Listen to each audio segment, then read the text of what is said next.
রাজ্যের মুখ্যমন্ত্রী মমতা বন্দ্যোপাধ্যায় বলেন এগিয়ে বাংলা। রাজ্যের মুখ্যমন্ত্রী মমতা বন্দ্যোপাধ্যায় বলেন ব্যবসা বাণিজ্য মানেই বাংলা। কিন্তু ছবি কি বলছে?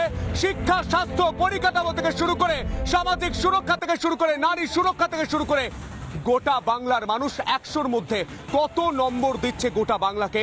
রাজ্যের মুখ্যমন্ত্রী মমতা বন্দ্যোপাধ্যায়কে কত নম্বর দিচ্ছে? কারণ আমরা প্রতিদিন দেখতে পাচ্ছি একের পর এক খুন হচ্ছে, একের পর এক মহিলার অর্ধনগ্ন দেহ উদ্ধার হচ্ছে, অভয়া থেকে শুরু করে নিউ টাউন থেকে শুরু করে একের পর এক ঘটনা, একের পর এক ছবি প্রমাণ করে দিচ্ছে বাংলায় মহিলাদের সুরক্ষা নেই, বাংলায় সামাজিক সুরক্ষা নেই। প্রকাশ্য রাস্তায় ছুরি হাতে দাপিয়ে বেড়াচ্ছে দুষ্কৃতীরা। এটা বাংলার ছবি। কিসে এগিয়ে বাংলা? শিক্ষায় শিক্ষামন্ত্রী জেলে থাকেন, স্বাস্থ্যে এত বড় দুর্নীতি সিবিআই তদন্ত হয়। শিক্ষা, স্বাস্থ্য, দুর্নীতি, দুর্নীতি আর দুর্নীতি। মানুষ আজ প্রশ্ন করছে বাংলায় কি রয়েছে? দূষণ, রাজনীতি, আর বাংলায় কি নেই? শিক্ষা, স্বাস্থ্য, বাণিজ্য কি আছে আর কি নেই? মানুষ আজ নাম্বার দেবে। সরাসরি এই বাংলার ছেলে সন্তু পান প্রশ্ন করবে বুক চিতিয়ে চোখে চোখ রেখে। 100-র মধ্যে বাংলার মানুষ কত নম্বর দেয় সেটাই দেখাবো বুক চিতিয়ে চোখে চোখ রেখে। আসবো আলোচনায়, প্রথমে দেখব বিশেষ রিপোর্ট। রাজ্যে কোটি কোটি খরচ করে হয় বিশ্ব বাণিজ্য সম্মেলন। বাংলায় লগ্নির নামে তৃণমূল সরকারের মিথ্যের জাল বোনা চলে। লক্ষ কোটি টাকার বিনিয়োগের কথা বললেও রাজ্যের শিল্পের ভারে মা ভবানী অবস্থা। বিজিবিএস বার্ষিক গুলবাজিক সম্মেলন এবং ওদের কথাতেই ধরা পড়ছে, কারণ পরিকল্পনা নেই, মিথ্যে কথাকে এস্টাবলিশ। তবুও বাংলা এগিয়ে না, শিল্পে বা শিক্ষায় নয়। বাংলা এগিয়ে দুর্নীতি, তোষণ, কাটমানি, অনুপ্রবেশ ও বোমা বারুদের খেলায়। শুক্রবার কল্যাণীতে তারই প্রমাণ পাওয়া গেল।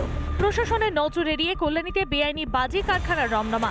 তার ফল ফের বারুদের স্তূপ, প্রাণ কাটল 4 জনের। সামান্য টাকার জন্য কাজ করতে আসা নিহত কর্মীদের দোষটা কোথায়? পশ্চিমবাংলায় প্রায় 6000-এর উপরে অফিসিয়ালি ইললিগাল বাজি কারখানা চলছে। অফিসিয়ালি ইললিগাল কি অতগুলো বাজি কারখানা, বারুদটা কোথা থেকে আসছে? এই বারুদ সাপ্লাইটা যদি লিঙ্কটা না ধরা যায়, বাংলায় এই বিস্ফোরণ বা মৃত্যু মিছিল কোনোদিন বন্ধ হবে না। বাজি কারখানার পেছনে কোনো অন্য অভিসন্ধি আছে কিনা, কোনো আলাদা বিস্ফোরক আছে কিনা, এগুলো তো আমরা কেউ জানছি না। সরকারকে আরো বেশি সতর্ক হতে হবে। আর বাজি কারখানা যদি করতেই হয়, তাকে আধুনিক বৈজ্ঞানিক পদ্ধতির মাধ্যমে যে ব্যবস্থা করা প্রয়োজন, সেফটি মেজার্সের প্রয়োজন, সেটা করুক। দুর্নীতির গলা পর্যন্ত জলে ডুবে রাজ্যের শাসক দল তৃণমূল কংগ্রেস, যার খেসারত দিতে হয় আরজি করের তরুণী চিকিৎসককেও। সঙ্গে তো চলছেই দুর্নীতি, কাটমানি, তোষণের রাজনীতি। প্রতি বছরের মতো এবারও কোটি কোটি টাকা খরচ হলো বিশ্ব বাণিজ্য সম্মেলনে। আদেও কোনো লাভ হলো নাকি? প্রতিবারের মতন এবারেও অশ্বডিম্ব প্রসব হলো, তা সময় বলবে। কিন্তু কাটমানি, তোলাবাজির প্রতিযোগিতায় তৃণমূল যে অপরাজেয় তা এক বাক্যে সকলেই স্বীকার করবে। তাহলে কোথায় এগিয়ে বাংলা? রিপাবলিক বাংলা। রাজ্যে কোটি কোটি টাকা খরচ করে 2 দিন ধরে হয় বিশ্ববঙ্গ বাণিজ্য সম্মেলন। আর রাজ্যে কোন শিল্প রয়েছে? বোমা শিল্প, বারুদের শিল্প। কাল আমরা কল্যাণীতে দেখেছি, আজ আমরা ছবি দেখছি।